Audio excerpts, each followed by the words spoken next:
wa ala ali sayyidina Muhammad. Perkenalkan, saya Ferry Irawan sebagai Ketua Umum YKMI periode 2025-2027. Alhamdulillah, puji syukur kita panjatkan kehadirat Allah Subhanahu wa taala atas limpahan kesehatan, limpahan berkah yang diberikan kepada kita semua, sehingga kita bisa berkumpul di tempat ini untuk membicarakan kemaslahatan umat. Saya yakin yang hadir semua ini adalah orang-orang yang punya kepedulian terhadap umat muslim Indonesia. Sebelumnya saya haturkan terima kasih yang banyak untuk Ibu Dr. Siti Fadila yang dengan kesibukannya banyak sekali yang order dari beliau. Alhamdulillah beliau masih menganggap YKMI itu di hati beliau, tidak pernah jauh dari YKMI. Alhamdulillah beliau berkenan meluangkan waktu. Terima kasih banyak Ibu Dokter telah hadir di sini untuk memaparkan perlukah vaksin TBC ini diwajibkan, sementara dari segi uji coba klinis, uji coba kehalalannya belum teruji atau belum terbukti. Pada kesempatan ini kita bahas bersama. Jadi saya meminta yang hadir di sini memberikan masukan yang bisa bermanfaat untuk bangsa Indonesia. Yang kedua, saya ucapkan terima kasih atas kehadiran Bapak Irawan Santoso yang sebagai Ketua Jatman DKI, sekaligus beliau adalah kuasa hukum YKMI yang kemungkinan nantinya kita akan menggugat uji materi terhadap undang-undang yang berkaitan dengan vaksin. YKMI juga membackup beliau yang sementara lagi mengajukan gugatan uji material terhadap undang-undang riba di Mahkamah Konstitusi. YKMI mensupport beliau, akan selalu satu barisan dengan beliau, di mana ketika kebijakan-kebijakan pemerintah itu tidak memberikan perlindungan terhadap konsumen muslim Indonesia. Terima kasih banyak hadiran Bapak Irawan.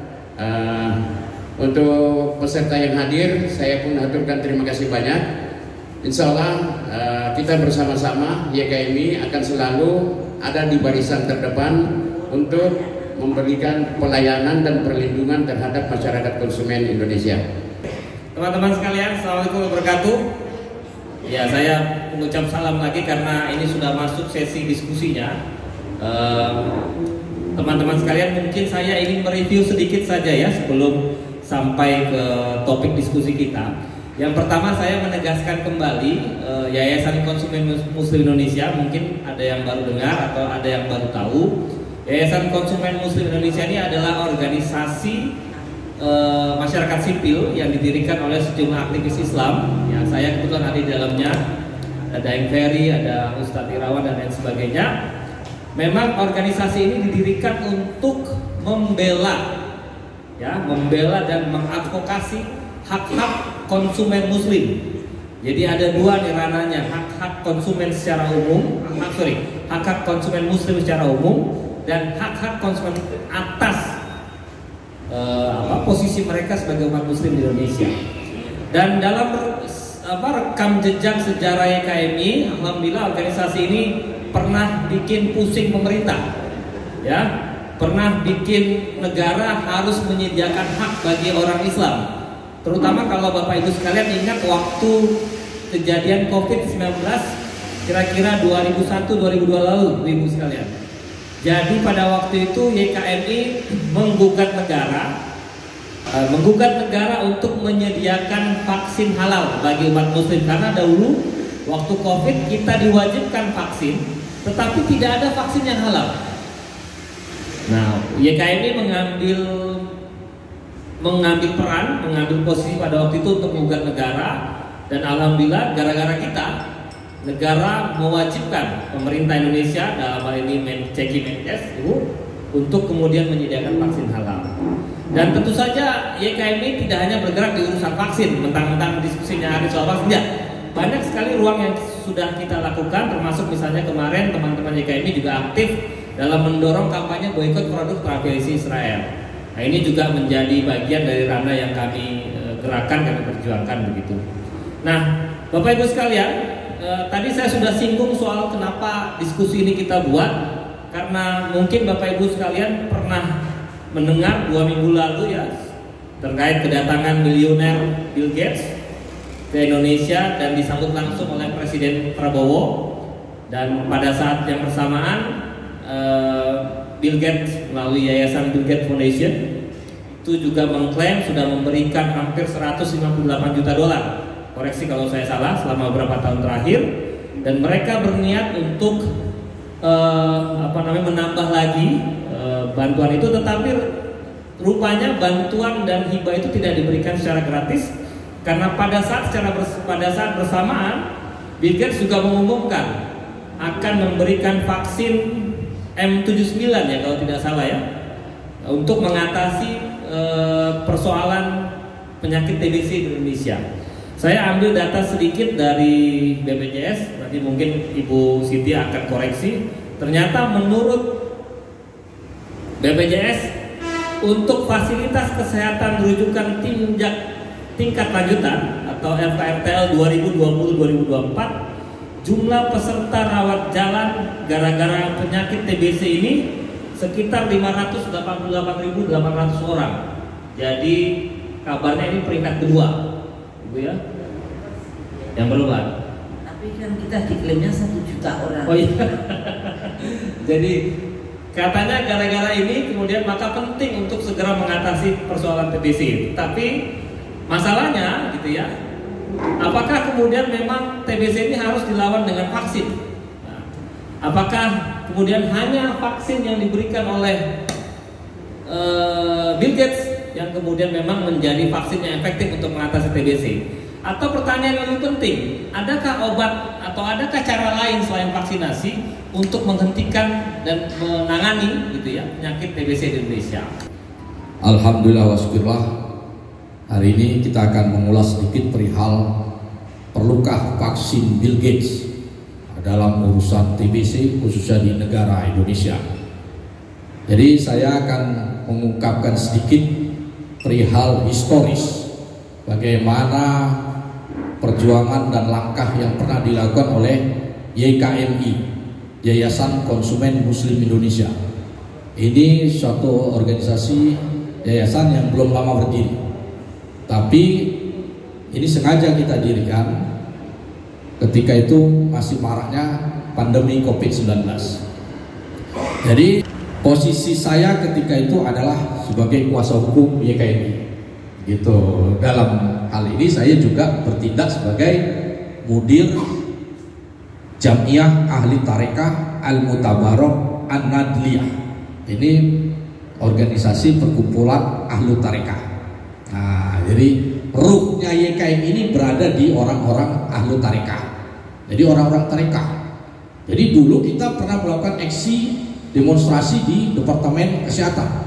Yang kita baca bukan teriakan-teriakan makian, kita membacakan hizib, kita membacakan doa agar Menteri Kesehatan ketika itu diberikan kesadaran. Gitu. Nah, itu dalam rangka kita memperjuangkan agar vaksin COVID-19 itu memenuhi syarat undang-undang. Nah, jadi saya akan ceritakan sedikit mengapa sampai ke sana. Jadi kita menghadapi situasi pandemi COVID-19 yang sangat menakutkan. Kemudian muncullah proyek vaksinasi. Vaksinasi ini adalah bagian dari industri farmasi. Jadi seorang ulama dari Eropa namanya Dr. Ian Dallas dalam kitabnya The Engine of the Broken World mengatakan di dunia ini ada 4 wilayah yang semuanya ini dimonopoli oleh sekelompok elit Yahudi. Nah, yang pertama itu adalah monopoli soal uang. Jadi pencetakan uang itu di tangan mereka. Uang hari ini tidak berada di bawah kedaulatan modern state. Perdana Menteri Malaysia itu nggak bisa mencetak uang ringgit. US dollar itu bukan di bawah kendali dari Presiden Donald Trump. Dan begitu juga seluruh dunia. Siapa yang menentukan kurs uang hari ini? Jadi yang menentukan kurs uang hari ini bukan berasal dari Gedung Putih atau dari Istana Negara. Berapa rupiah? 16.000, 17.000, 18.000. Siapa yang menentukan itu? Kalau ditanya orang ekonomi, ya itu katanya mekanisme pasar lah, ini segala macam, hantu belau. Padahal itu adalah konspirasi yang dibuat oleh segelintir elit Yahudi. Jadi itu satu, uang, industri uang, monopoli uang yang dilakukan oleh elit Yahudi. Jadi ujungnya adalah para klan Yahudi yang memainkan ini.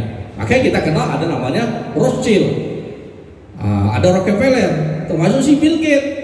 Nah, apa seorang Bill Gates bukan pejabat, bukan menteri, bukan camat, datang ke sebuah negara dikasih karpet merah. Nah, artinya dunia hari ini di bawah kepemimpinan oligarki. Bukan oligarki lagi tipe nasional, tapi sudah internasional. Jadi yang pertama itu uang. Yang kedua, industri farmasi. Nah, industri farmasi hari ini juga di bawah kendali oligarki internasional. Yang ketiga adalah military complex, industri militer. Yang keempat adalah media, maupun media konvensional maupun media sosial. Nah, 4 unsur inilah yang menjadi satu kesatuan yang kemudian menjadi kekuasaan para oligarki Yahudi yang sekarang bermain. Namanya kita nggak tahu, tapi barang-barang mereka, pergerakan ini kita bisa lihat. Jadi Ian Dallas mengatakan 4 hal itulah yang hari ini sangat berpengaruh. Nah, ketika pandemi COVID, kita melihat bagaimana kekuasaan dan cara main industri farmasi.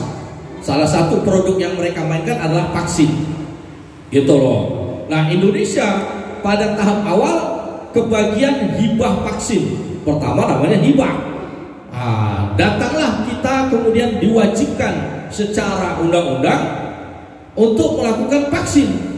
Maka muncullah ada beberapa jenis vaksin yang kemudian disuntikkan kepada rakyat Indonesia. Ada namanya vaksin Sinovac, ada Moderna, ada AstraZeneca, Pfizer dan lain-lainnya. Nah, ini yang pada fase 1 ini disuntikan. Tapi tidak semuanya vaksin ini punya sertifikat halal. Bahkan ada Fatwa MUI mengatakan AstraZeneca ini mengandung tripsin babi. Nah, disinilah kita muncul karena ada unsur tripsin babi di situ yang berdasarkan Fatwa MUI, maka kita bergerak. Jangan sampai umat Islam yang menjadi mayoritas bangsa Indonesia ini disuntikkan ada unsur babi di dalamnya.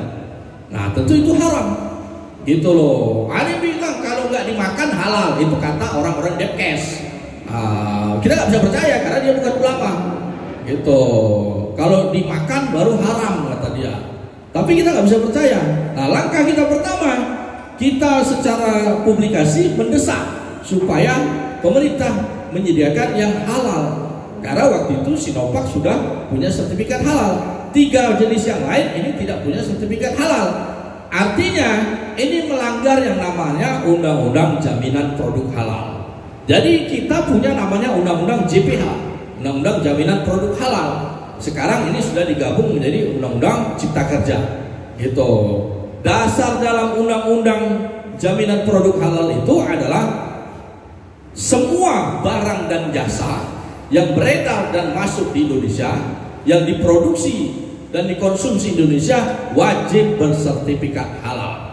Termasuk yang namanya vaksin. Vaksin juga harus bersertifikat halal karena ini adalah barang. Gitu. Maka kita gunakanlah dalil itu. Muncullah kewajiban vaksin berdasarkan peraturan presiden. Gitu. Derajat peraturan presiden undang-undang. Maka langkah kita pertama, karena publikasi secara media pemerintah tidak bergeming, maka kita lakukan advokasi hukum. Maka peraturan presiden nomor berapa itu saya lupa, yang tentang program vaksinasi COVID-19, disitulah kita lakukan hak uji materi ke Mahkamah Agung. Gitu. Alhamdulillah Mahkamah Agung masih waras. Permohonan uji material kita dikabulkan.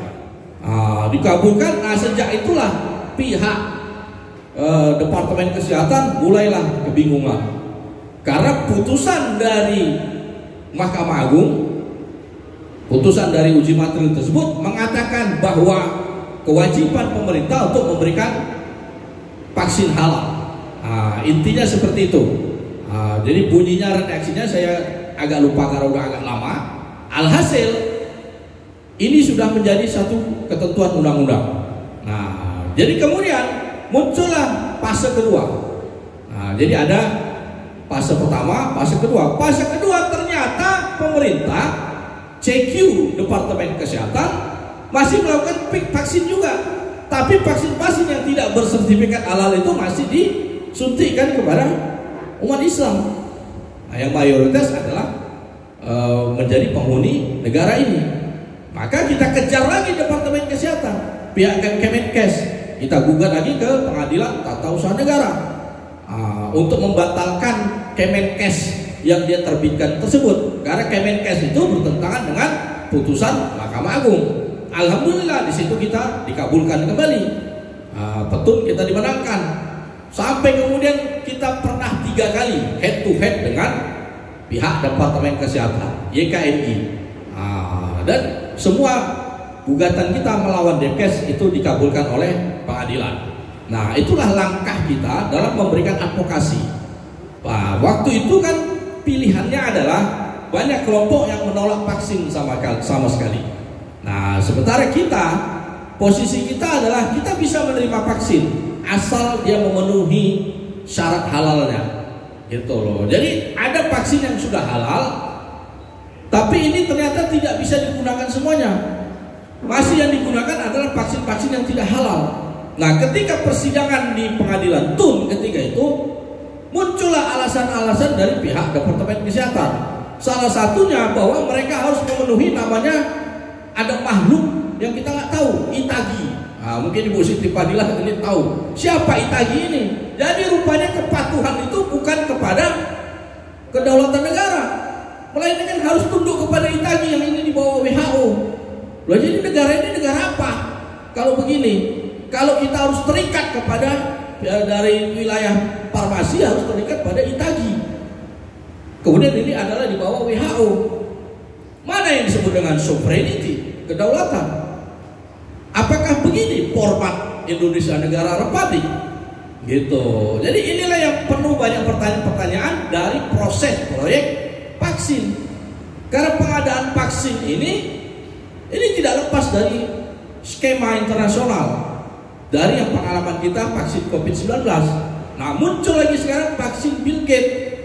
Vaksin Bill Gates ini yang menawarkan ini seorang pengusaha. Bill Gates ini bukan dokter. Bill Gates ini kan bukan seorang yang mengerti penyakit. Dia hanya orang komputer, seorang agen pengusaha menawarkan vaksin. Bagaimana kita bisa secara rasional menerima ini, gitu loh? Vaksin yang dia produksi bagaimana harus kita konsumsi? Nah, maka ini tentu banyak sekali hal-hal kritis. Jadi kalau misalnya vaksin Bill Gates ini sudah masuk ke dalam regulasi yang dibuat oleh pemerintah, mau oleh Kemenkes, ya insya Allah YKMI akan bergerak, gitu. Jadi kita akan mencegat di mana nanti peraturan perundang-undangannya. Kalau dia formatnya Kemenkes, kita akan lakukan uji terhadap Kemenkes dan kita akan bawa itu ke pengadilan TUN, gitu. Karena pengalaman kita head to head dengan pihak Kemenkes ini sudah beberapa kali. Makanya terhadap vaksin ini kita harus tengok dulu, ini manfaat atau mudarat. Kalau dia lebih banyak mudarat, ya untuk apa? Gitu. Jadi pengalaman kita COVID-19 ini sudah memberikan kita banyak trauma. Satu, kehalalan vaksin itu kita tidak pernah terjamin. Beberapa kali pemerintah sudah memberikan vaksin yang ternyata tidak bersertifikat halal, dan itu disuntikan kepada kaum muslimin yang menjadi konsumen terbesar. Nah, tentu ini menyalahi semangat dari kemerdekaan dalam menjalankan agama. Nah, ini tidak bisa kita tolerir, gitu loh. Karena kita dijamin dalam menjalankan agama sesuai dengan konstitusi. Inilah kontrak sosial kita dalam menjalankan keindonesiaan itu. Jadi jangan sampai kita harus dilanggar adanya sebuah aturan yang memaksa untuk kita mengkonsumsi hal-hal yang tidak halal. Nah, itu sama sekali tidak manusiawi. Nah, itu satu catatan. Nah, yang kedua, Jangan sampai kita hanya menjadi ajang untuk uji coba yang itu sangat merugikan kaum muslimin. Gitu loh. Karena mayoritas ya tentu bangsa Indonesia ini umat Islam. Jadi ini yang menjadi objeknya adalah umat Islam. Bagaimanapun kita harus akuin itu. Jadi jangan sampai itu masuk ke wilayah tubuh umat Islam. Kita kan nggak tahu bagaimana vaksin yang dibentuk Bill Gates ini, bagaimana vaksin yang diproduksi Bill Gates ini, kita kan nggak tahu. Pihak Depkes apakah terbuka dalam hal itu? Sejak awal mereka tidak pernah terbuka terhadap kita di YKMI tentang berapa produksi vaksin halal yang mereka bisa. Bio Farma ditanya, berapa banyak dulu kalian bisa produksi vaksin? Emangnya orang Indonesia ini nggak bisa bikin vaksin? Saya pikir mudah bikin vaksin. Apa yang nggak kita bisa buat? Pesawat kita pernah bisa bikin N250, tapi itu pernah berhenti. Berhentinya bukan karena tidak punya uang untuk produksi, karena IMF datang tahun 97 memberikan uang pinjaman dengan utang berbunga. Syaratnya berhentikan produksi N250. Makanya pesawat N250 sekarang jadi museum di Yogyakarta. Nah, itulah salah satu bentuk tekanan internasional terhadap bangsa ini.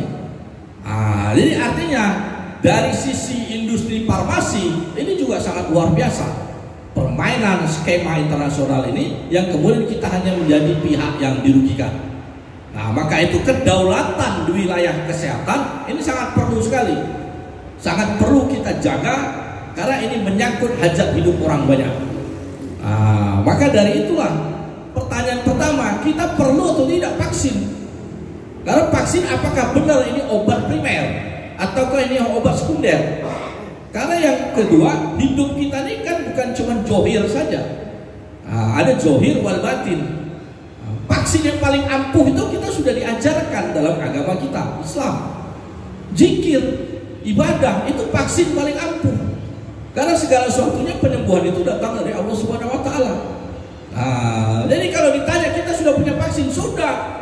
Sejak dulu, sejak lahir kita sudah divaksin dengan zikir, dengan ajan yang dikumandangkan oleh orang tua kita. Itu vaksin yang sangat ampuh. Kalau vaksin mau jenis apapun segala macam itu kan hanya dalam bentuk tambahan saja, bukan mutlak. Jadi kalau kemudian itu oleh negara diwajibkan disuntikkan kepada kita, yang kita tidak tahu isinya apakah itu halal atau haram, maka ini sangat kejam, gitu. Jadi analogi itu tidak bisa kita terima.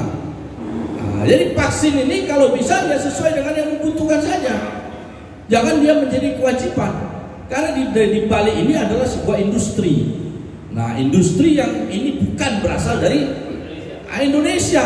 Kalau yang bikin orang Malang atau orang Medan kita bisa dukung produk Indonesia. Nah, ini yang bikin orang mana gitu loh, yang untuk siapa kalau kita produksi vaksin itu? Nah, ini pertanyaan-pertanyaan besar. Nah, jadi yang pertama, penguatan terhadap masyarakat ini bukan cuma wilayah johir saja. Jadi orientasi negara ini juga harus melakukan penguatan wilayah batin. Jadi wilayah batin ini adalah unsur terbesar dalam tubuh manusia. Jadi nggak semua penyakit itu sembuh dengan rumah sakit. Jadi kita punya banyak fakta bagaimana semua penyakit tidak selamanya sembuh di rumah sakit, karena rumah sakit hanya mengurusi wilayah zahir. Tapi ada penyakit yang bisa sembuh tanpa dengan jalur medis, gitu loh. Yang entah namanya spiritual, apalah segala macam. Tapi itu fakta yang sejak dulu itu sudah diajarkan kepada kita secara turun-temurun. Nah, maka kalau mau kita memperkuat jiwa dan raga bangsa Indonesia, vaksin yang sangat manjur itu adalah satu, perkuatlah agama, perkuatlah keislaman kita. Itulah yang harus menjadi program pemerintah. Ini nggak perlu sampai uang 2 triliun, kita nggak perlu sumbangan dari siapapun. Jadi perkuatlah segmen agama, perbanyaklah ibadah, maka ini menjadi vaksin yang sangat mampu, sangat ampuh sekali. Nah, disinilah kita YKMI juga memberikan satu considering bahwa untuk mengadvokasi masyarakat, kita tidak cuma secara advokasi hukum, tapi juga advokasi spiritual. Maka kita tawarkan supaya penguatan secara spiritual ini menjadi satu hal yang sifatnya wajib. Maka kita sampaikan supaya kita masuk kepada bilik-bilik tarekah. Karena dalam tarekah itulah kita diajarkan zikir-zikir, zikrullah yang membuat kita menjadi punya kekuatan batin. Insya Allah virus-virus yang tidak terlalu kuat itu akan mental dari tubuh kita. Nah, mudah-mudahan itu yang bisa Al-Fakir sampaikan. Demikian, ihdinas shiratal mustaqim. Wabillahi taufiq wal hidayah. Assalamualaikum warahmatullahi wabarakatuh. Bismillahirrahmanirrahim. Assalamualaikum warahmatullahi wabarakatuh. Yang saya hormati Pak Klen dan Pak Moderator dan Mbak Menti yang menghubungi saya. Saya kalau sudah diundang ada muslimnya, kemudian ada konsumen. Waduh, ini sebetulnya paling penting di dalam hubungannya dengan vaksin. Jadi waktu itu undangannya ada di gedung apa gitu, tapi naik ke lantai 3 kalau saya nggak bisa naik, Mbak Betty, mohon maaf, dan kemudian pindah ke sini. Jadi saya harus datang karena sudah memindah tempat untuk saya. Jadi saya terima kasih dan saya sangat berbahagia berhadapan dengan Yayasan Konsumen Muslim. Nah, ini muslimnya ini yang paling penting. Pertama-tama akan saya mulai dulu, apakah itu vaksin? Vaksin itu sebetulnya adalah memasukkan virus yang sudah mati atau setengah mati pada tubuh kita dengan tujuan untuk memacu antibodi kita keluar. Sehingga ketika kedatangan vaksin, kedatangan virus yang sama, misalkan vaksin campak, dikasih virus campak yang sudah mati dimasukkan ke tubuh kita, sehingga kita pada waktu ketemu dengan vaksin, dengan virus campak, maka antibodi kita sudah siap. Nah, itu sebetulnya itu. Tapi dengan perkembangan zaman, vaksin itu direkayasa sedemikian rupa sehingga sebetulnya bukan barang yang seperti itu yang dimasukkan ke tubuh kita, tapi sudah direkayasa kadang-kadang menjadi suatu yang sangat berbahaya. Contohnya yang COVID kemarin itu yang dimasukkan adalah genetik, bahan genetik. Nah, itu berbahaya banget dan efeknya baru ketahuan sekarang, diberikan pada 2021, efeknya sekarang sangat luar biasa. Vaksin itu disebut vaksin mRNA. Yang COVID kemarin ya? Ya, yang Pfizer, bukan yang Sinovac. Kalau Sinovac adalah virus yang dimatikan, tapi kalau Pfizer adalah mRNA. Nah, yang bahaya banget ya mRNA ini. Dan mereka sudah akan siap-siap mau membuat vaksin malaria mRNA, vaksin TBC mRNA. Ini yang saya khawatirkan setelah penelitian ini, setelah uji coba ini berlangsung. Kalau uji coba ini berlangsung dengan mulus, maka uji coba yang akan datang sudah berderet, Pak, dan lebih berbahaya dari yang sekarang. Jadi ibu-ibu, beberapa hari ini kita melihat medsos sangat luar biasa reaksinya. Rakyat marah, rakyat tidak mau, dan rakyat menolak untuk rencana vaksin tuberkulosis. Di balik itu para elit meyakinkan bahwa uji coba itu baik, uji coba itu aman. Dari mana mereka mengatakan baik dan aman? Enggak seorang pun dokter mereka. Ada yang kepala badan POM, ada yang Menkes, ada yang juru bicara istana, semua bilang aman. Aman dari mana? Menkesnya bangkir. Kalau uji cobanya, nah sekarang saya terangkan uji cobanya. Uji coba ini hanya untuk 2.000 orang. 2.000 orang yang diambil dari mana tadi? Rumah sakit Persahabatan, rumah sakit Unpad, rumah sakit FKUI, rumah sakit Islam. Saya nggak tahu kenapa rumah sakit Islam bisa nyelonong tadi. Nah, mereka mengambilin orang-orang dari situ. Yang siapa yang bertanggung jawab atas penelitian? Peneliti utamanya adalah Profesor Elina Burhan. Juga pakai jilbab. Nah, kemudian 2.000 orang itu dibagi dua. Yang 1.000 diberikan vaksin, yang 1.000 diberikan placebo.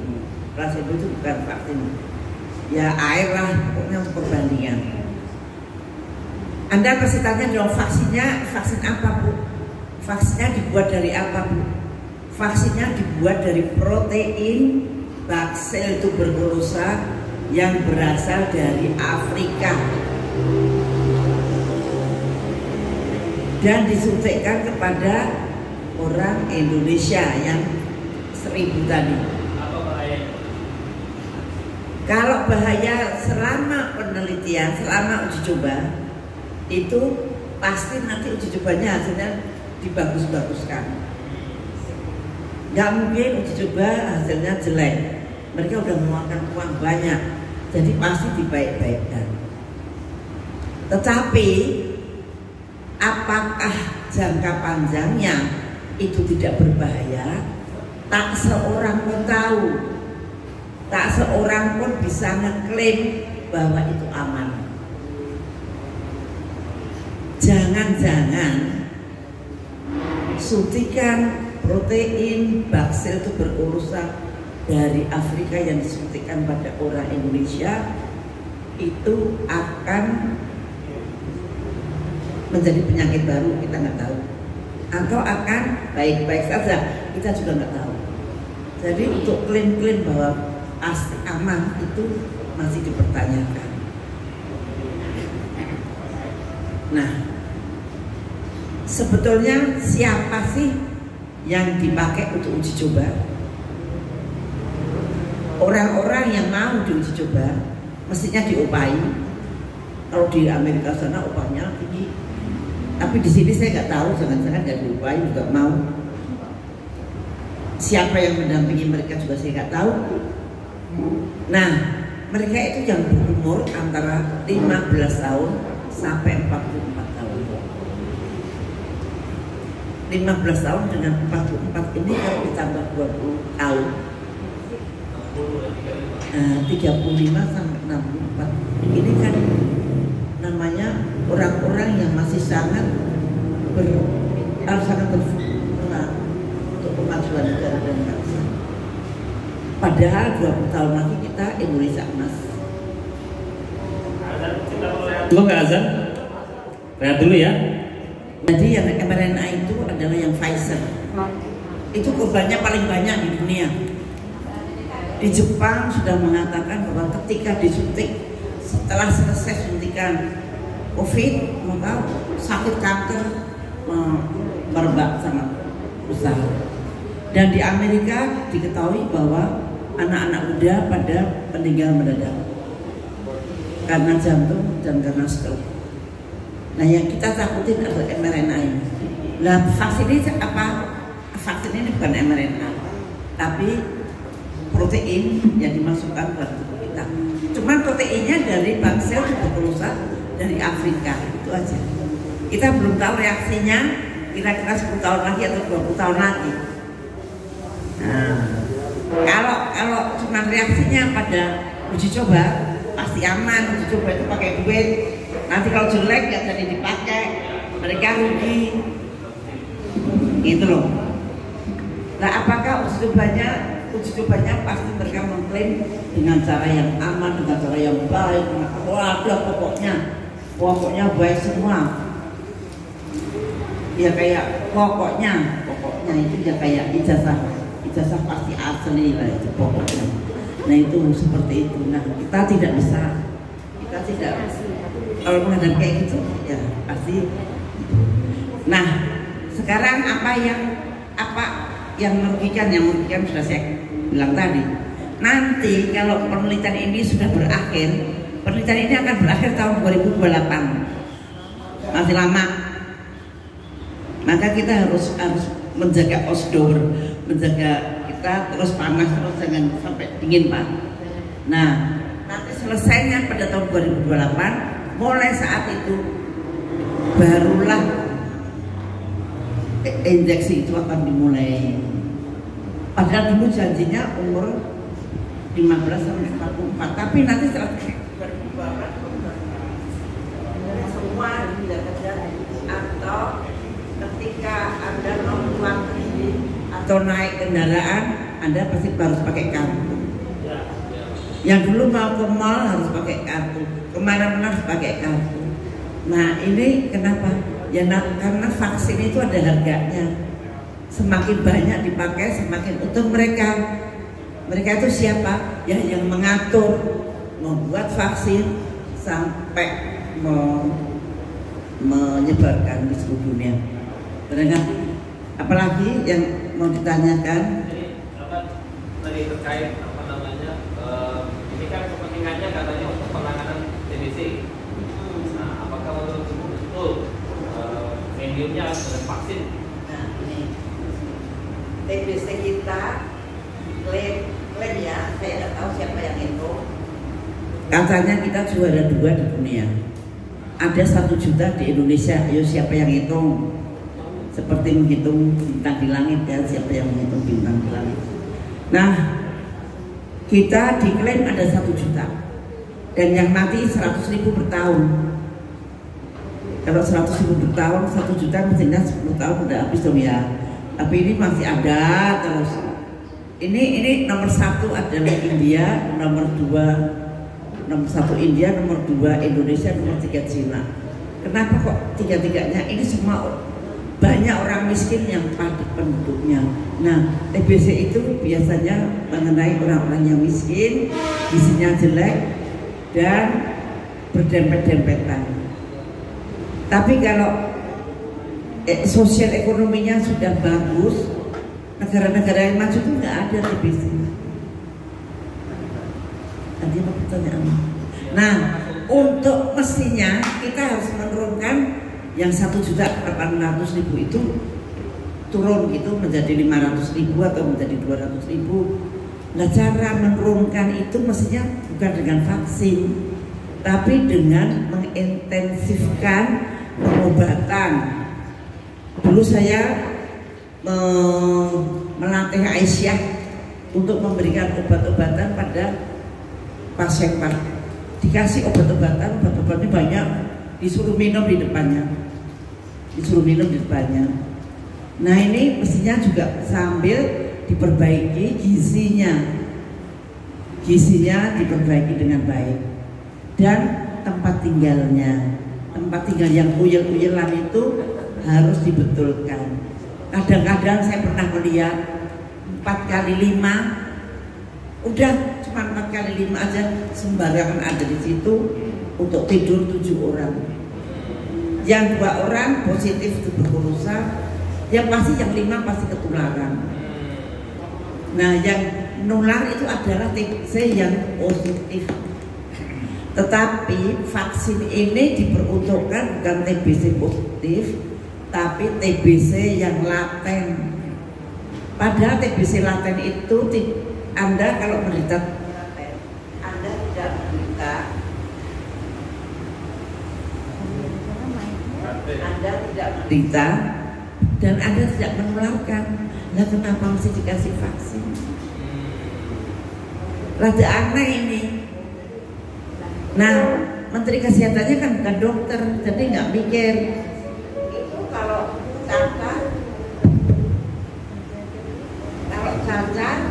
cacar dikasih vaksin hilang, COVID dikasih vaksin hilang, polio dikasih vaksin hilang. Nah, vaksin pasti hilang.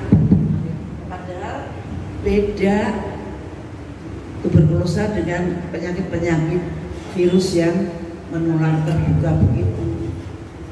TBC hanya menular pada orang-orang terdekat yang daya tahan tubuhnya rendah. Nanti kalau bagaimana caranya, ayo kita bergerak bersama-sama nolongin orang yang sakit TBC. Yang selama ini ditolongin sama Aisyah, dulu zaman saya Aisyah Sakrakan. Sekarang adalah ibu-ibu PKK Dasawisma. Nah, kalau ini dikerjakan dengan baik, maka angka kesakitan tuberkulosis akan turun. Tapi kalau vaksin nggak akan menurun, kalau disuntik ini TBC laten. Jadi itu kesana gitu. Ya itulah, ini keterangan saya singkat, lebih baik kita satu lagi Bu. Apa? Kan ini kan bicara soal kebijakan kesehatan. Menurut Ibu, kalau kemudian kita ramai-ramai mendorong penolakan gitu, bisa nggak Menteri Kesehatan misalnya diganti? Bukan diganti. Oh sekarang menolak program ini. nggak bisa. Ini justru programnya Menteri Kesehatan. Jangan salah. Kenapa Bu? Tadi Ibu mau cerita. Beliaunya anggota apa itu tadi? Ya. Jadi Menteri Kesehatan ini meminta meminta dengan sangat pada entah pada siapa, pada WHO apa pada Bill Gates pada tahun 2022 supaya Indonesia diikut sertakan Program vaksinasi ini. program uji coba. Program uji coba. Iya, vaksinasi uji coba. Nah, udah uji coba. Nah, program uji coba. Tolong dong, Indonesia dikasih dong. Karena itu ada biayanya, ada cuannya itu, gitu. Nah, setelah itu tahun 2022 dan mereka mulai meneliti di Afrika, ada fase 1, fase 2. Fase 2B sudah selesai, diteruskan dengan fase 3. Fase 3 ini sebetulnya untuk pemasaran. Jadi jelas banget kalau habis fase 3 yang di Indonesia ini mau memasarkan vaksin itu. 1 tahun untuk pemasaran. Ya. Jadi pasti hasilnya dibagus-bagusin. Padahal hasil 2B-nya, hasil fase 2B-nya cuma 50%. Kalau cuma 50%, boleh divaksin, boleh tidak, artinya sama saja. Jadi ada kejanggalan-kejanggalan gitu. Ada kejanggalan-kejanggalan. Jadi kenapa kok Menteri Kesehatan kok ngoyo begitu, kok minta? Satu pasti ada udang di balik batu. Dan Menteri Kesehatan ini adalah pejabat di Gavi.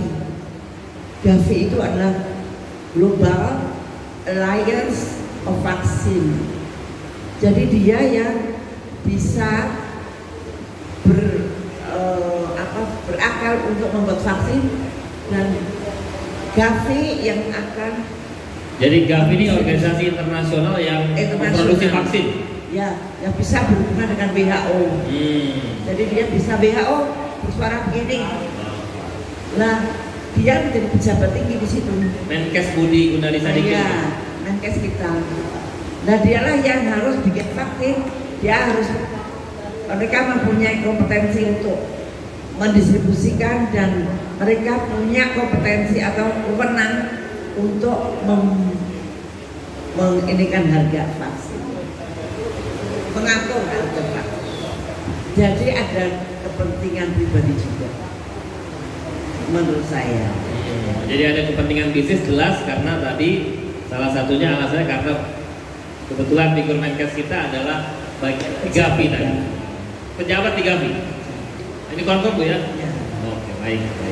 Dia pejabat di Gavi yang berkuasa pada Indonesia dan Bhutan gitu. Oke. Jadi ada board, ada beberapa orang. Salah satunya beliau. Jadi ya kita tidak bisa mengharapkan apa-apa dari Menteri Kesehatan yang sekarang ini sangat kencang sekali untuk mencopot Menteri Kesehatan. Itu bab yang lain nanti Bu. Tapi intinya adalah menurut Ibu tidak mungkin Menkes Budi Gunadisadikin menolak program uji coba vaksin. Nggak mungkin. Nggak mungkin. Tanah minta. Karena dia minta. Ya. Nah satu lagi, soal halal dan haram tidak pernah disentuh. Maka saya minta YKM ini harus bersuara. Hak orang muslim halal.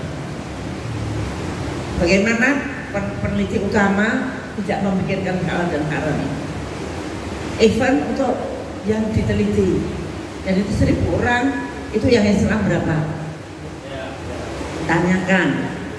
Jadi yang orang Indonesia yang dilakukan uji coba itu 2095.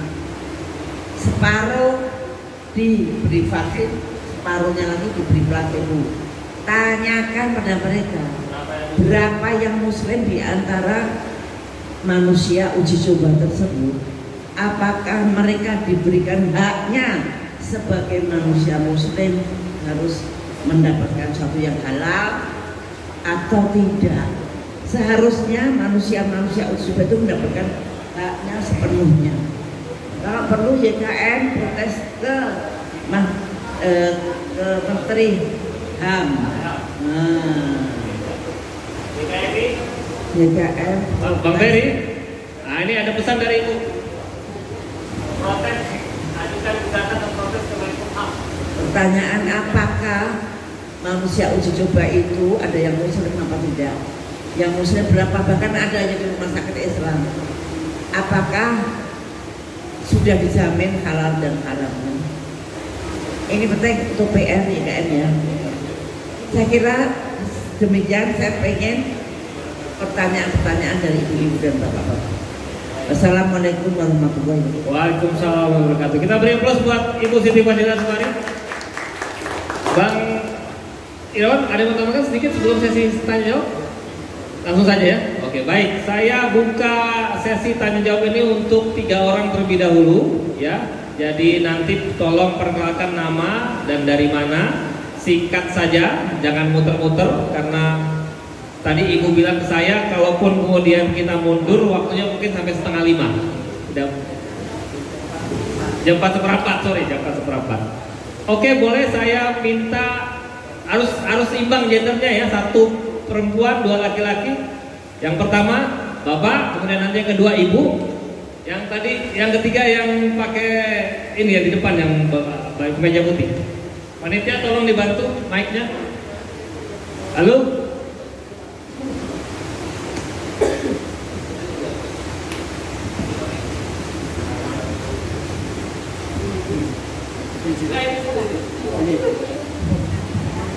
Baik, assalamualaikum warahmatullahi wabarakatuh. Assalamualaikum. Yang terhormat Ibu, yang terhormat Abangda. Perkenalkan nama saya Hairul Ibnu Toha. Ibnu Toha. Ya, sehari-hari mungkin organisasinya di Pemuda Muslim Syarikat Islam. Selain bertanya, mungkin sudah banyak tadi diwakilkan oleh moderator ya inti pertanyaan.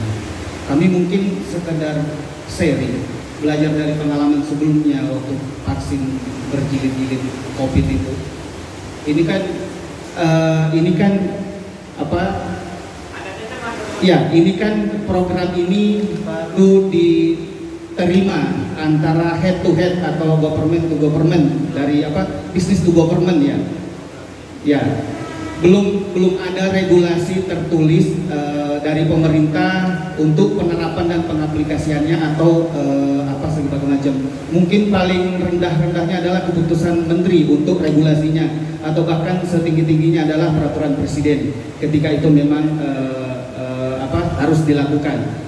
Nah, mumpung dari wadah YKMI ini, wadah yang luar biasa ini dinakodai mungkin oleh Dr. Siti dengan Abangda, mungkin bisa kita ikut serta dari awal bersama dengan komisi di DPR RI yang membinangi kesehatan. Iya, Komisi 9, betul sekali. Di mana komisi itu bisa bersama dengan masyarakat, bersama dengan rakyat Indonesia menentukan rule-rule pelaksanaan ketika itu memang harus dilaksanakan. Persyaratan-persyaratan apa yang harus dipenuhi ketika memang uji coba itu harus dilakukan. Dengan otomatis dengan wadah YKM ini tentu harus yang paling utama dan paling pertama adalah kehalalannya. Nah, itu harus seterang benderang mungkin harus dilakukan. Mungkin itu saran saya. Mungkin dengan wadah YKM ini mari kita sama-sama diatur jadwal. Mungkin dengan Bang Ketua, Bang Daeng Peri tadi, silahkan mungkin dikomunikasikan dengan Komisi 9 dipimpin dengan Ibu, dengan Abangda, kapan membahas itu sehingga saat regulasi itu dibuat oleh pemerintah kita sudah ada di dalam situ. Jadi jangan begitu kita tunggu regulasinya baru kita ini nih ya, mumpung belum ada kita terus dalam penyusunan regulasi itu. Saya rasa demikian. Terima kasih Mas Toha. Ya, apa tidak itu mau jawab atau kita kumpulkan dulu saja? Ya, kumpulkan dulu aja ya. Baik.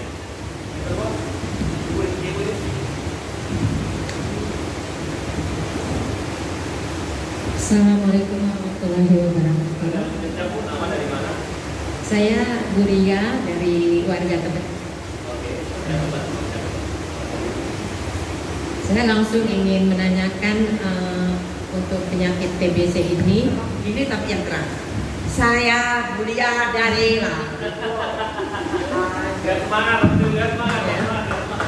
Saya Bu Ria dari Saya ingin bertanya tentang apa pemicu dari penyakit TBC ini selain sanitasi yang buruk. Terus penularannya seperti apa? Teknis sekali ya. Ya. Apakah penyebabnya sanitasi? Selain sanitasi buruk, apa lagi? Itu aja Bu? Ya. Cukup?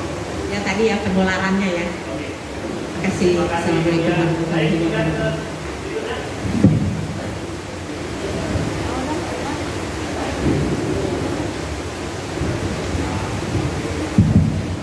Bismillahirrahmanirrahim. Assalamualaikum warahmatullahi wabarakatuh. Langsung saja, terima kasih atas kesempatan yang diberikan. Nama saya Sumario Nova. Saya juga adalah pengurus YKMI. Tadi dari beberapa narasumber, saya kira memang ada beberapa poin yang sudah ditangkap. Namun kalau saya berpikirnya penyakit yang berdampak luas bagi masyarakat itu tentu membutuhkan solusi. Salah satunya adalah vaksin ya.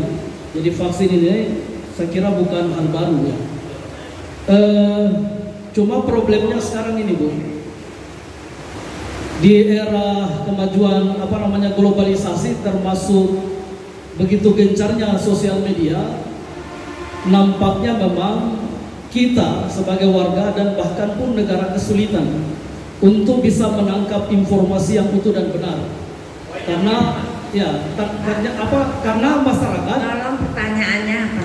Ya, pertanyaannya kadang-kadang masyarakat itu belum mendapatkan informasi yang utuh. Misalnya tadi kalau saya terkait vaksin. Tadi katanya kalau kita mendapatkan penjelasan kan sudah diberlakukan. Sementara tadi pertanyaan ini kan baru sosialisasi ya. Nah, apalagi ini semacam uji coba hal baru dan informasi yang beredar itu kan menakutkan. Kita dicekam oleh hal-hal yang semua negatif. Hampir tidak ada yang baik. Itu poinnya. Nah, oleh karena itu kita saya kira narasumber termasuk YMKI harus hadir juga melakukan pencerdasan. Jangan juga kemudian turut ikut-ikut dalam informasi-informasi. Justru kita hadir untuk melakukan pencerdasan. Saya kira diskusi hari ini adalah merupakan ranah untuk melakukan pencerdasan. Selesai dari sini, apa yang kita dapatkan positif itulah yang akan kita sampaikan kepada masyarakat. Itu yang menjadi poinnya. Kemudian yang ketiga, tadi juga sudah dijelaskan. Ibu ini kan mantan Menteri Kesehatan ya. Artinya yang terkait dengan masalah vaksin TBC ini yang konon Indonesia tadi katanya itu menjadi kebijakan menteri ya. Artinya menteri secara pribadi atau wakil lembaganya meminta agar Indonesia ini menjadi salah satu uji coba vaksin. Tentu ini kan harus clear dan clean. Tentu dia harus punya regulasi dan kebijakan. Dan ini punya dampak. Apakah ini sudah dibicarakan dengan pihak yang terkait? Nah sekarang berangkat dari pengalaman Ibu sebagai menteri, tentu kan sudah tahu secara prosedur bagaimana tadi dijelaskan, bagaimana regulasinya, secara prosedurnya, kebijakannya. Kalau ini badan to badan atau misalnya badan kepada negara, tentu Ibu kan punya regulasi, bisa menjelaskan ke kami bagaimana sih prosedurnya. Kalau ada ide dan saran seperti itu yang perlu barangkali kita dapatkan masukannya, agar kami yang hadir ini juga ikut menyampaikan kepada halayak ramai, agar mereka juga mendapatkan informasi yang utuh. Ini Bu poinnya. Itu saja saya kira barangkali poin saya.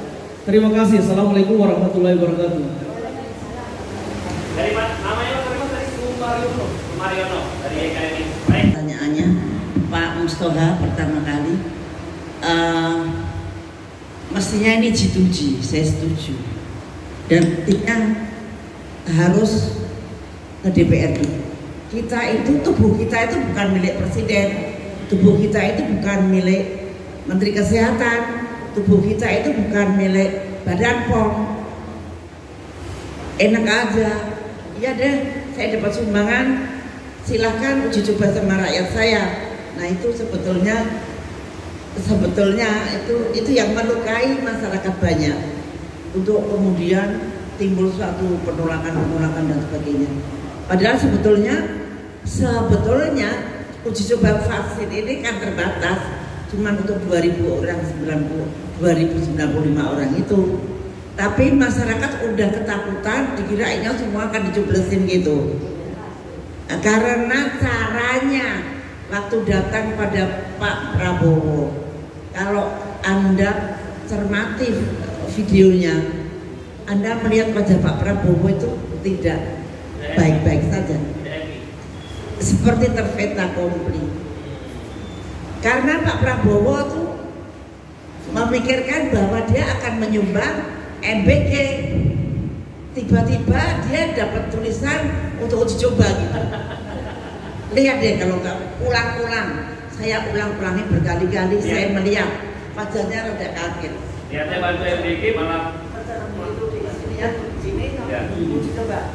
Dan dia mengatakan dengan jelas bahwa Bill Gates ini ingin mengembangkan vaksin TBC untuk dunia. Cuma dia membutuhkan sebagian uji cobanya di Indonesia. Nah itu kata-kata Pak Prabowo. Jadi Pak Prabowo seperti kaget gitu, karena bayangannya mau membantu MBG. Jadi ke DPR itu memang ya, walaupun hasilnya juga akan sama saja kalau DPR, tapi kita ini sekarang belum ada aturannya. Ini kalau ini kejadian ini untuk saya ini yang kedua kalinya. Yang pertama waktu Wolbachia, ayo siapa ingat Wolbachia? Nyamuk Wolbachia. Nah itu hanya tanda tangan menteri di tahun 2022 juga. Bisa saya tembus. Makanya dia takut kalau saya tembus lagi dia naik presiden. Waktu Wolbachia cuma tanda tangan menteri doang. Tipe anunya caranya juga sama, melibatkan university, melibatkan uji coba, persis juga juga. Nah, itu kalau cerita Wolbachia panjang lagi. Nah, saya kira memang belum ada aturan yang jelas. Selama ini Menteri Kesehatan ngasih izin, Badan POM ngasih izin, jalan. Dan siapa yang melindungi orang-orang yang diuji coba itu nggak tahu. Nah, tapi mereka mengatakan dilindungi dengan informed consent. Nah itu dia. Ya itu. Kemudian untuk ibu pemicu TBC itu gizi yang buruk, sanitasi yang jelek, dan ketularan orang sakit TBC. Jadi cara hidup kita harus bersih dan sehat. itu aja. Kalau kayak ibu nggak akan kena TBC deh, isinya bagus, tempatnya bersih. Kemudian Pak Sumaryono, maaf panjang banget sampai saya nggak dengar. Ini sound systemnya kurang bagus. Pak Inaja juga nggak terlalu dengar. Coba yang pertanyaannya seperti apa? Yang pertama tadi soal YKMI harusnya berperan dalam, nanti biar dijawab oleh. Ya menurut saya informasi sudah banyak sekali di medsos. Caranya melihat apa, ini kan kayak pro kontra, sebetulnya nggak ada pro kontra, no nggak ada pro kontra. Yang pro itu yang dapat duit, yang beruntung, yang kontra itu rakyat yang akan dikorbankan. Nah, jadi jangan bilang kalau di mana di podcast pro kontra, nggak ada pro kontra.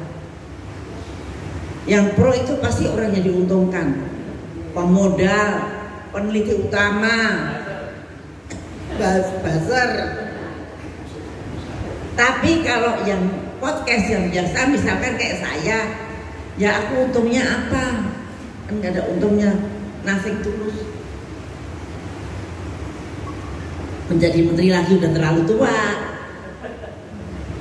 Apa saya kan saya tinggal menikmati sisa hidup lah ceritanya, udah sangat senior. Apa saya sudah punya, maksudnya mau terkenal juga udah terkenal, mau ngomong apa saja juga seenaknya sih gak apa-apa misalkan.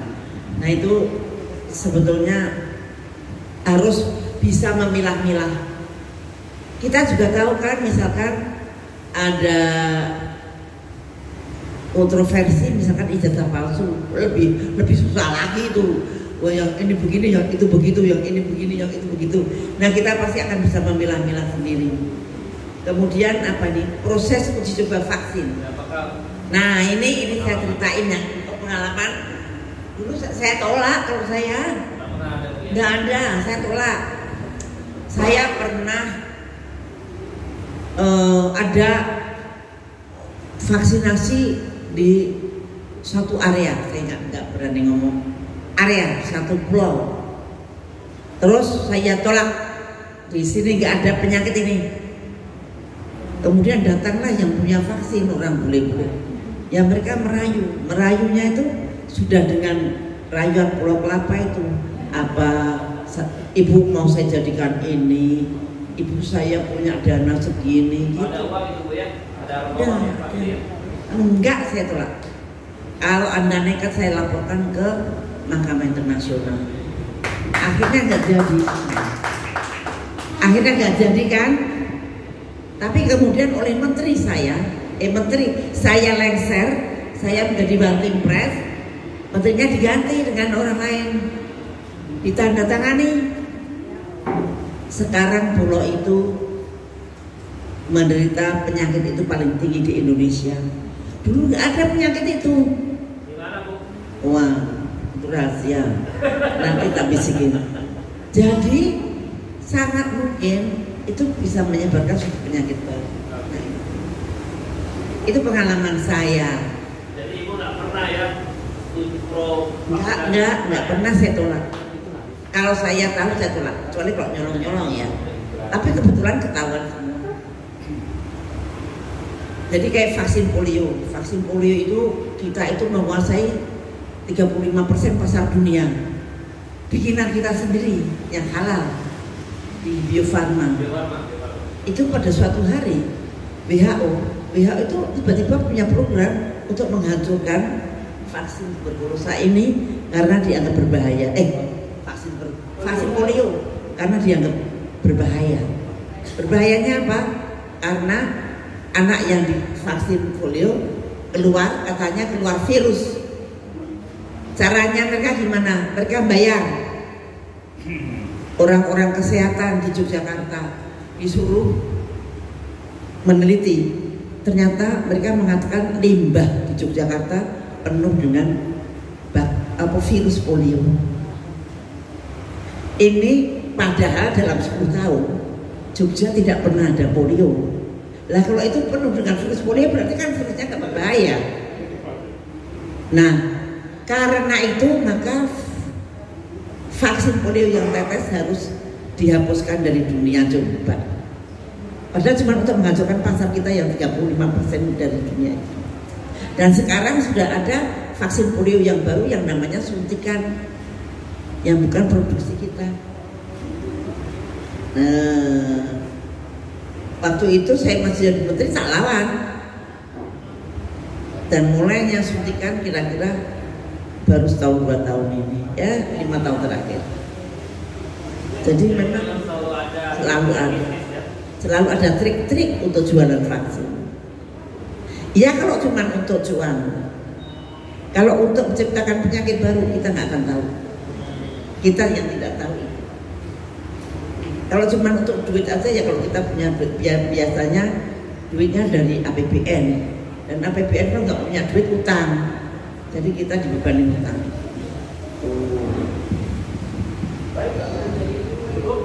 Baik, sebelum saya buka lagi, Pak Irawan mungkin menambahkan. Baik, saya akan menjawab tadi yang soal langkah YKMI terkait dengan DPR. Nah, ini berbagi pengalaman aja terhadap apa yang dulu sudah kami lakukan. Nah, kita harus akui DPR kita ini bukan kayak DPR di Amerika. Legislator kita ini hari ini terhadap adanya vaksin Bill Gates, kita nggak pernah mendengar siapa yang bersuara. Yang mengkritisinya pun kita nggak dengar. Yang kita tahu dari Ibu Siti Fadila Supari, orang yang keluar dari parlemen, itu yang kritis. Nah, jadi ini situasi politik kita dalam posisi politisi ini mandul, tidak bisa menyuarakan apa kehendak rakyat. Jadi ini sudah keluar dari teori ketatanegaraan yang dulu kita pelajari di kampus. Jadi faktanya nggak begitu. Oke lah, kita akan coba sana. Dulu kita udah pernah lakukan waktu dalam program memperjuangkan vaksin halal COVID-19. Kita datang ke beberapa fraksi-fraksi, terutama partai Islam. Ya mereka hanya menampung, oke, terima audiensi, oke. Tapi setelah itu ya tidak ada action yang dilakukan. Tetap kita berjuang lagi. Maka langkah paling strategis dengan jalan pengadilan, gitu loh. Di pengadilan kita bisa head to head langsung dengan pihak Departemen Kesehatan dan pemerintah. Alhamdulillah dengan bukti-bukti yang kuat, dengan fakta-fakta hukum, dengan alasan juridis yang kuat, kita bisa menang, gitu loh. Jadi langkah pengadilan itu juga langkah yang juga sangat diperlukan. Tapi preventif juga perlu. Maka inilah kita buat diskusi untuk menyebarkan informasi dan pandangan bahwa kita harus bersiap menghadapi satu masalah besar lagi. Kita baru lewat masalah COVID-19, sekarang dimasukkan lagi vaksin baru. Mau sampai kapan negara ini terus vaksin yang gak jelas, gitu loh. Apa ini obatnya untuk jiwa dan bangsa negara? Kan bukan itu satu-satunya. Nah, yang kedua, tadi baru tahu uji coba, korbannya ini siapa? Halal haramnya bagaimana? Ini kan belum pernah dipertanyakan dan tidak pernah dipublikasikan. Kapan Depkes mempertimbangkan itu? Jangankan tekanan dari legislatif, ada putusan pengadilan yang inkrah mengatakan bahwa wajib untuk menggunakan vaksin halal. Itu aja tidak dipatuhi. Padahal itu adalah putusan Mahkamah Agung. Vaksin ketiga, kita punya putusan pengadilan tun yang memenangkan itu, yang menyatakan bahwa pihak Departemen Kesehatan itu posisi melakukan perbuatan melanggar hukum. Putusan Petun, bukan saya ngomong, itu putusan Petun. Nah, jadi sudah sangat terang benderang bagaimana perbuatan melanggar hukum yang dilakukan oleh Depkes dalam hal vaksin COVID-19. Nah, ini kita berhadapan lagi dengan momen baru, maka kita bersiap lagi, siapkan lagi kita energi, perang lagi dalam wilayah konstitusional, gitu. Itu yang akan kita lakukan. Nah, maka kita menyahuti bahwa di sini dalam persoalan ini tentu yang dirugikan adalah hak-hak kaum muslimin. Maka yang kita perjuangkan adalah hak-hak kaum muslimin, terutama yang dijamin oleh negara dalam menjalankan ibadah. Karena ini adalah amanat konstitusi. Nah, pertanyaannya sekarang berapa persen ormas Islam yang bergerak di wilayah ini, yang mau peduli terhadap hal ini. Tidak banyak. Sementara kita masih ribut urusan yang nggak jelas. Nah, urusan vaksin inilah menjadi urusan hajat hidup kita yang tadi disampaikan Ibu Siti Fadilah. Efeknya itu sangat luar biasa. Bagaimana efek dari sebuah vaksin yang itu malah berdampak kepada kematian. Jadi bukan pada disuntik langsung mati. Efeknya itu nanti berapa tahun lagi kemudian. Nah, itu udah nggak ada lagi yang meneliti apakah dia mati karena vaksinnya apa. Nah, ini harus kita menjadi bahan penelitian baru lagi. Nah, jadi tugas kita sangat banyak untuk menjaga hajat hidup kaum muslimin di Indonesia. Karena bagaimanapun negara ini yang memperjuangkan ini adalah mayoritas umat Islam.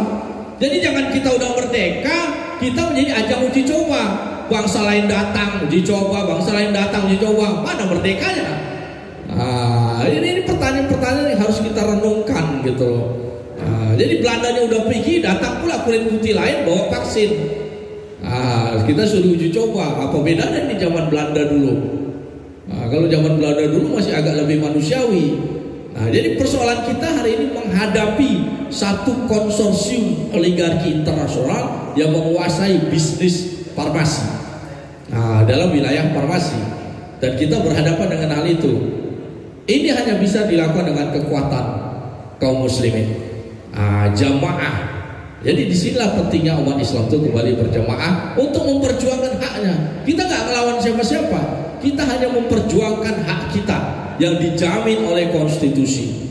Bahwa kita mau hidup layak sesuai dengan amanat konstitusi. Kita mau hidup beragama sesuai jaminan negara terhadap umat Islam sebagaimana dalam konstitusi. Jadi kita nggak melawan siapa-siapa. Jadi jangan kami dijadikan ajang uji coba. Jangan kami diberikan hal-hal yang tidak halal. Karena itu sama dengan melanggar hajat hidup kita dalam menjalankan ibadah. Jadi insya Allah YKM ini akan terus bergerak. Kita tidak akan diam terhadap hal apapun, dalam hal sekecil apapun yang merugikan hak-hak hukum umat Islam. Kita akan melakukan langkah-langkah yang diperlukan, baik langkah lewat gugatan pengadilan, langkah dengan lobby-lobby dan lain-lain. Tapi kita udah tahu petanya. Kalau dengan langkah lobby tadi seperti kata Ibu Fadilah, nggak mungkin Menkes ini mau menghentikan proyeknya, karena ini sudah by project, karena dia sendiri yang minta itu. Maka jalannya adalah mau tidak mau kita harus pakai jalan yang lain. DPR sekalipun kita nggak bisa harapkan kalau dalam kondisi seperti saat ini. Mungkin itu saja yang bisa saya sampaikan. Terima kasih banyak. Saya kembalikan kepada moderator. Baik, langsung saja. Masih ada waktu kira-kira 20 menit lagi. Langsung saja. Terus terang Bu, dengan mendengar pemaparan tadi Ibu, saya sangat amat prihatin dan ada rasa takut gitu loh Bu.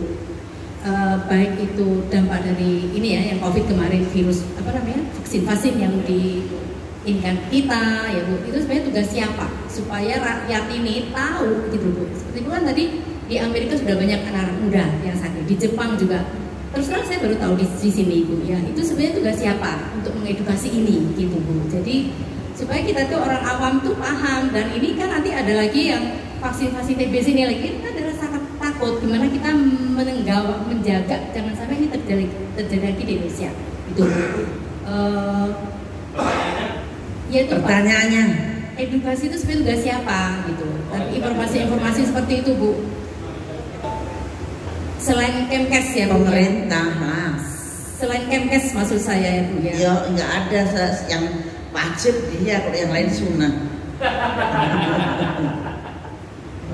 Karena kan situasi Kemkes sekarang seperti ini, bukan di bawah menteri yang punya backgroundnya dokter gitu loh Bu. Jadi iya, jadi saya ini tadi karena Bapak Torikoh mungkin banyak-banyak berdoa Pak, bagaimana sebaiknya menteri. Ya mestinya kalau punya misalkan NU kan, NU punya kepentingan supaya jamaahnya selamat. Nah itu mestinya NU concern terhadap hal itu. Muhammadiyah juga begitu, untuk menyelamatkan jamaahnya dan sebagainya gitu. Jadi jangan menyalahkan, salahnya saya nggak dikasih tahu ya saya nggak tahu, nah jangan begitu. Kalau perlu Anda juga menjadi penerang dari orang yang tidak tahu. Makanya saya teriak-teriak di podcast, teriak-teriak di mana di video, dan kemudian video saya di take down. Saya nggak cari duit, itu nggak dapat duit, malah keluar duit kalau bikin kayak gitu. Tapi niat saya ibadah. Saya memberitahu pada orang yang tidak tahu, karena saya tahu. Gitu. Jadi jangan mengharapkan, apalagi menteri yang sekarang menurut saya nggak bisa mengharapkan dia. Malah nanti yang dibicarakan beda lagi. Coba dokter umum mau disuruh sesar, mau nggak Anda disesar dokter umum? Ya kan nggak mau. Nah, ya pokoknya yang keluar itu yang aneh-aneh gitu. Karena nggak ngerti, misalkan bagaimana yang ngomong tentang TBC ini. Kalau ngomong tentang TBC itu gizi yang bagus, environment yang bagus, lingkungan yang baik. Jangan deket-deket dengan orang yang muntah darah lah, udah positif banget TBC misalkan gitu. Tapi kalau Anda dekat, boleh pakai beginian. Nah, supaya tidak ketularan. Nah, itu bagaimana supaya tidak ketularan? Anda harus mempunyai imunitas yang tinggi. Jadi don't worry dengan mau kayak wabah, kayak mau kayak pandemi, kayak mau kayak TBC, kayak kalau Anda menjaga imunitas Anda bagus, misalkan dengan gizi yang baik, olahraga yang cukup, tidur yang cukup, hati yang tenang, keimanan yang baik, tawakal pada Allah, insya Allah imunitas kita tinggi. Jangan takut orang kalau yang menentukan nanti dan tidaknya Allah. Tidak takut banget sampai butuh vaksin misalkan gitu ya. Tuhan saya bukan vaksin, Tuhan saya bukan siapa-siapa, Tuhan saya Allah Subhanahu wa Ta'ala. Nah kalau sudah kayak gitu, Anda tenang, Anda dengan ketenangan itu imunitas Anda akan naik. Jadi keimanan sangat penting sekali dalam membangun imunitas. Nggak usah pakai vaksin, nggak usah pakai apa. Tapi misalkan pemerintah, nah ini kalau pemerintah sudah memastikan semua divaksin, terus kemudian kita tidak mau, Pak, ada undang-undangnya. Undang-undangnya kalau Anda tidak mau, dia anggap menghalang-halangi. Anda dianggap menularkan, udah nggak ada ilmunya, dianggap menularkan, atau kemudian Anda akan didenda 500 juta rupiah atau dihukum penjara. Nah ini yang harus diperjuangkan oleh IKMI. Kita kan konsumen, ya hak mau beli apa tidak. Kalau barangnya jelek ya saya nggak beli, misalkan gitu. Jadi pada waktu mau divaksin seharusnya yang mau orang yang akan disuntik itu mempunyai hak. Ini vaksin apa, isinya apa, side effect-nya apa? Boleh tanya begitu ya? Harus. Kalau aku ada apa-apa saat disuntik vaksin, saya kemana saya nuntut? Kamu saya tuntut, tanda tangan. Nah gitu. Minta tanda tangan. Seharusnya begitu tuh hak. Hak yang sangat mutlak sebenarnya bagi konsumen. Kalau COVID dulu kalau tanya gitu dari kasih surat, dari kasih apa namanya? Sertifikat kan? Oh iya, Nggak bisa bernyanyi ya Pak, nggak bisa kemana-mana. ya itu lain lagi. Kadang-kadang mau disuntik karena mau pergi naik kapal terbang, mau disuntik karena masuk kantor nggak boleh masuk kalau mau disuntik. Mau suntik, tetapi karena saya masih masuk sekolah lah itu kan bukan karena takut mati. Kalau takut mati sudah syirik loh ya. Oke, langsung ke pertanyaan kedua tadi. Jadi tadi sebetulnya TBC itu bisa sembuh nggak Bu? TBC bisa sembuh nggak? Bisa banget pakai antibiotik. Antibiotiknya pun gratis dari pemerintah. Terima kasih Bu. Ya kalau takut sakit TBC ya puskesmas tanya, Bu saya sakit TBC apa tidak. Biasanya orang sakit TBC itu kurus. Sekarang tapi Bu kurus semua ya, kurus banget, kurus. Yang buku cuma saya ini. Kurus terus kemudian lemes, males, nggak mau sini ya bukan TBC lah. Terus nanti dites mantu. Tapi nanti yang ngetes ya untuk dites itu ada alatnya sendiri, dibeli dari Bill Gates juga. Baru nanti gitu. Alatnya Bill Gates, vaksinnya Bill Gates. Ya. Semuanya dia. Sebetulnya bukan Bill Gates. Bill Gates itu hanya mendanai tapi jadi berkuasa karena uang paling berkuasa. Yang bikin namanya GlaxoSmithKline, perusahaan obat. Perusahaan obat ini nggak punya duit ketika fase 2. Udah aku mau danain, tapi begini lah terus dia ngatur. Maka Indonesia bisa ikut. Tapi kita beruntung loh. Sekarang ini Singapura, Thailand, sama mana? Malaysia ya kena COVID, gila-gilaan COVID-nya. Indonesia aman karena masih ada proyek sedikit. Nah itu salah satu keuntungan kita. Off the record jangan dipegang. Baik. Alhamdulillah kita tidak kena COVID. Baik, langsung ke pertanyaan kedua tadi, silakan. Terima kasih. Tadi pertanyaan kedua. Oke, siap. Tutup. Jadi ini saya jelaskan ulang ya. Saya di sini menanggapi dan sangat setuju sekali gitu dengan Prof Siti gitu, terus dengan IKMI, dengan Pak Irawan Santoso, Pak Kiai Haji gitu ya. Jadi di sini saya seorang researcher ya. Saya melihat ya ada beberapa jurnal gitu yang saya baca gitu dari Oxford maupun dari Harvard gitu ya yang lebih terpercaya gitu. Ternyata vaksin ini saya survei itu ada 60 atau 100 jurnal itu udah saya baca semua gitu kan.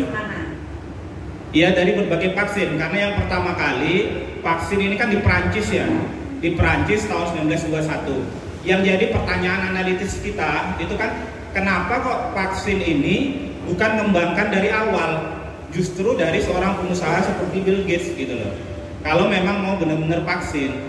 Jadi saya juga konsennya adalah saya seorang strategi pemasaran gitu loh, perilaku konsumen. Jadi kalau menurut saya ini murni layanan bisnis, bukan kesehatan gitu loh. Jadi kita nggak usah berpanjang lebar lagi Pak atau Ibu gitu loh. Kita gerak bareng-bareng gitu. Saya sebagai masyarakat juga saya siap dengan teman-teman gitu loh. Soalnya ini kita kayak kelinci percobaan gitu loh. Rakyat di sini itu selalu dicoba dipermainkan gitu loh kalau menurut saya gitu kan. Kalau mau urus rakyat, ini kan sudah ada yang program-program lain seperti pemerintahan lah. Kenapa mereka nggak ngurusin aja kabinet yang terlalu gemuk gitu loh? Kenapa harus kita urusin ada vaksin lagi, ada ini lagi? Ini udah murni bisnis kalau menurut saya seperti itu. Jadi itu aja tanggapan dari saya, Bapak Ibu. Mudah-mudahan pertemuan ini kita semakin barokah, semakin menyatukan kekompakan untuk sama-sama menolak vaksin ini seperti itu. Tindaknya ditindaklanjuti ya pertemuan ini ya. Iya harus ditindaklanjuti ini. Dan kita harus minta Bu Fadila juga. Iya benar-benar. Saya dukung beliau gitu karena saya memperhatikan di setiap video-videonya beliau ini dokter terawan itu yang benar-benar belain rakyat gitu loh Pak. Karena seperti ini ya, saya lihat contohnya ya. Inovasi medis yang seperti dokter terawan itu, yang pengobatan stroke yang harusnya ditembak gumpalan itu orang bisa sehat di bawah 1 juta rupiah gitu kan. Kenapa harus dikeluarkan dari ID gitu?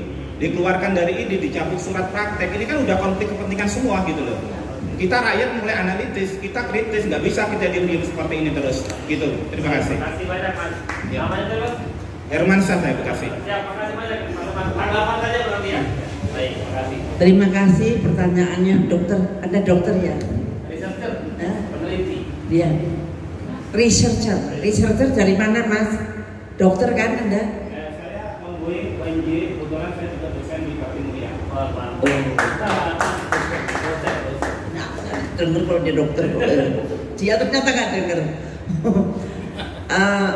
Mas dokter, vaksin-vaksin yang beredar, yang sudah dipasarkan, selalu mengklaim efikasinya lebih dari 60%. Jadi mereka mempunyai aturan, kalau efikasi lebih dari 60%, halal untuk dijual. Padahal belum tentu ada gunanya.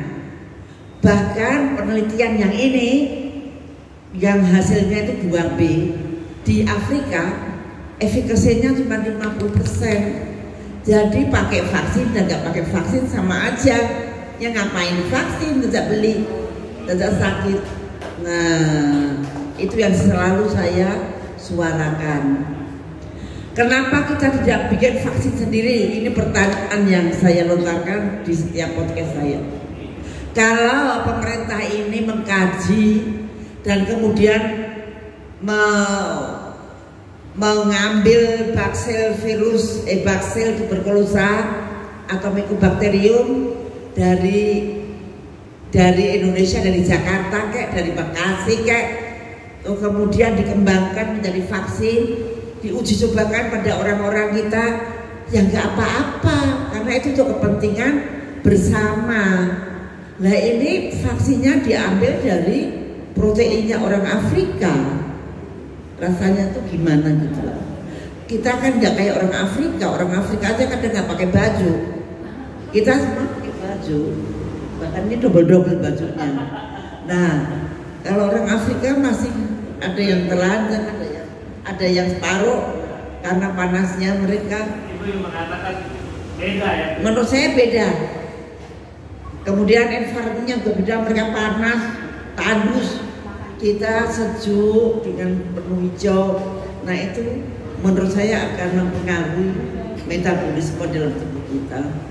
Nah inilah suatu pertanyaan yang tidak pernah terjawab. Kenapa bukan berasal dari kita? Kita pernah bikin vaksin polio tetes aja disikat sama mereka. Ya kalau isi vaksin itu jujur, kan kita nggak tahu apa yang dicampurkan vaksin itu. Tapi kalau kata begitu saya dibilang parno. Tapi kalau kita lihat di seluruh Indonesia ini, misalkan satu batch itu isinya 10.000 vaksin, itu pasti ada dari 10.000 orang pasti ada yang mati. Nah yang mati ini kenapa? Gak ada yang meneliti, gak ada yang tahu. Kalau orang Jepang langsung diteliti, ternyata di dalam batch-nya itu ternyata ada yang memang mematikan. Tapi dokternya nggak tahu, perawatnya nggak tahu, yang nyuntik nggak tahu, dibagi ke seluruh Indonesia nggak tahu. Nanti ada yang mati di desa sono, ada di desa sono, kan catatan itu nggak jadi satu Pak, jadi nggak ngerti. KIPI yang seharusnya mencatat tidak mencatat dengan baik. Nah itu yang membuat masyarakat itu selalu tanda tanya karena tidak ada laporan yang disuntik vaksin COVID kemarin, berapa yang mendapat side effect, berapa yang tidak, nggak ada catatannya. Kalau di Amerika ada catatannya, kalau di kita nggak ada. Jadi itulah hak kita itu selalu dikecilkan. Nah itulah PR kita Pak. Dan terutama halal dan haram itu sama sekali nggak diomongin di sini. Padahal rekrutmen pasien sudah mulai dari bulan September 2002. Sekarang sudah penuh 2095 itu udah. Cuman masyarakat ada kelirunya juga, dikirainnya akan divaksin kita sekarang gitu ya. Padahal enggak, yang divaksin cuma 2.000 orang. Oke. Nanti setelah selesai baru akan. Terima kasih. Saya kira sudah selesai. Wassalamualaikum warahmatullahi wabarakatuh. Ada satu lagi kawan saya nggak enak. Oh iya. Monggo. Pak Tapi Ghazali. ini ya. Singkat saja Pak Ghazali, karena ibu mau geser. Monggo Pak Ghazali. Assalamualaikum warahmatullahi wabarakatuh. Terima kasih Bu Siti Fadila. Saya Ghazali dari KMI. Kalau tadi teman kita pertanyaan pertama Bu ya, itu mengajak kita ke DPR. Kalau saya mengusulkan Bu, sebelum ke DPR kita ke Kementerian Kesehatan. Kita bertemu sama Menteri Budi Sadikin. Artinya atas nama YKMI, mudah-mudahan Ibu Siti bisa ikut. Kita meminta secara formal untuk menghentikan vaksin TBC ini. Jawabannya jelas, nggak mungkin. Nggak mungkin. Tapi kan yang penting kita udah ketemu. Nah itu yang pertama Bu, secara formal. Yang kedua ditolak semacam itu lain masalah. Yang kedua setelah itu baru kita ke DPR kita laporkan kita ke Kementerian Kesehatan ditolak atau apa gitu ya. Yang ketiga Bu, kalau saya usul, ini mumpung isu-isu reshuffle menguat gitu kan, dan nanti kita laporin ke Presiden kan supaya beliau diganti. Itu aja Bu. Itu aja Bu. Terima kasih Bu Siti. Wassalamualaikum warahmatullahi wabarakatuh. Pak Ghazali, lebih baik keinginan kita minta kepada Allah Subhanahu wa taala. Dan Allah yang akan mengaturnya. Kadang-kadang tanpa kekuatan kita, tanpa kita tiba-tiba dang seperti apa yang kita mau. Itu pengalaman saya. Kadang-kadang kalau saya pas putus asa, udah deh aku diam aja deh. Tiba-tiba berjalan sendiri seperti apa yang kita mau.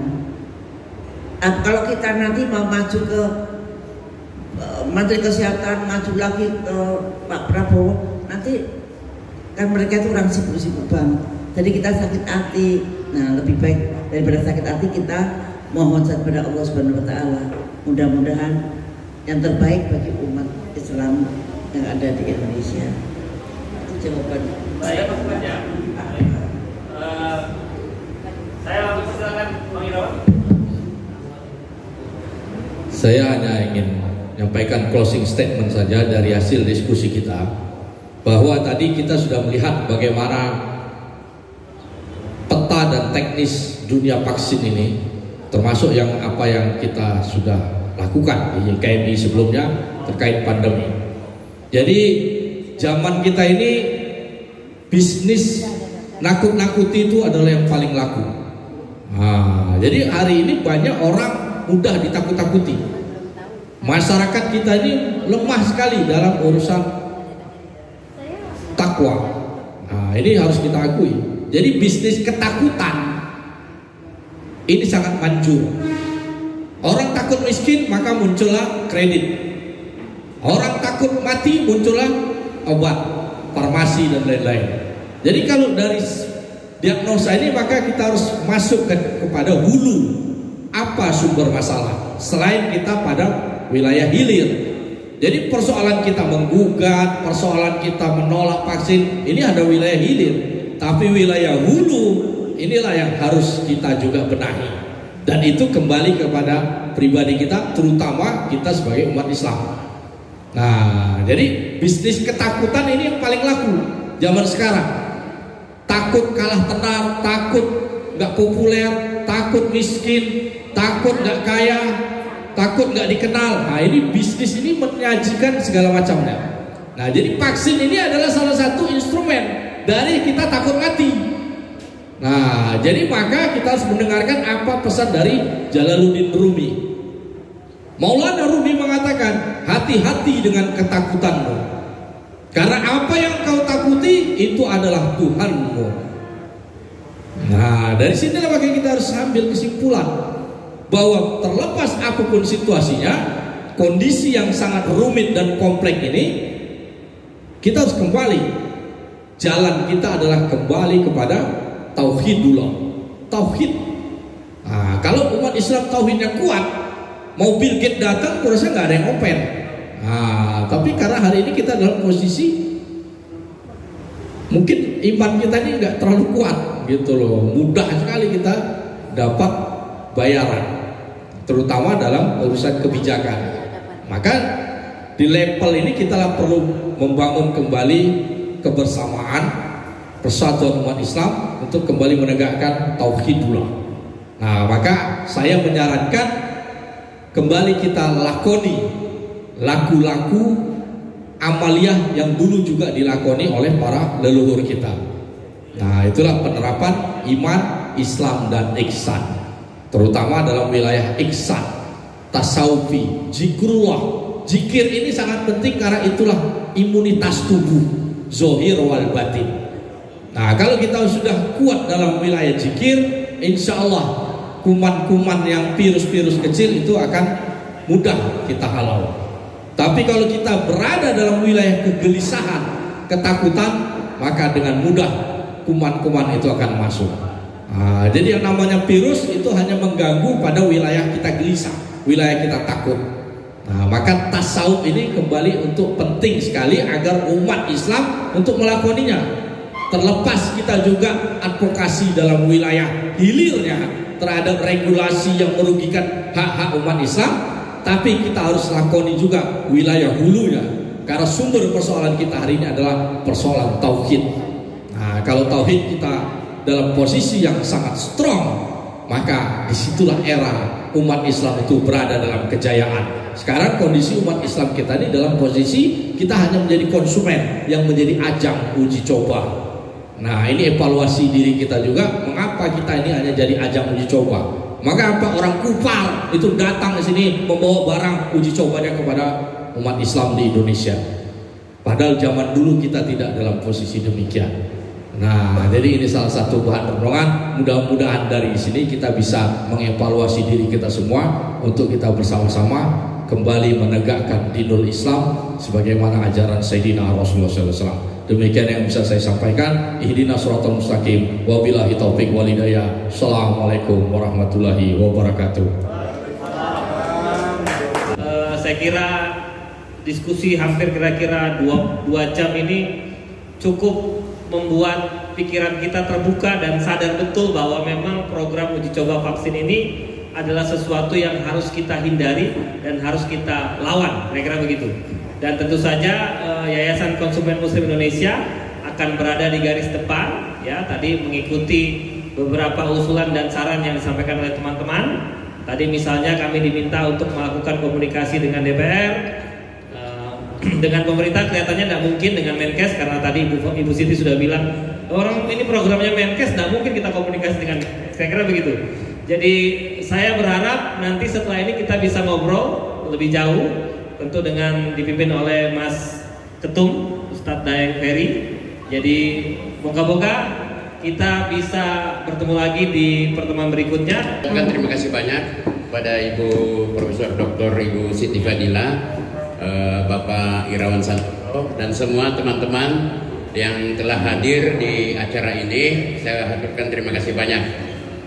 Tadi saya sudah mendapatkan beberapa catatan, ada PR untuk YKMI dari Ibu Profesor. Insya Allah Ibu, kami akan jadikan itu sebuah langkah untuk mewujudkan harapan-harapan Ibu khususnya dan masyarakat Muslim Indonesia pada umumnya. Terima kasih.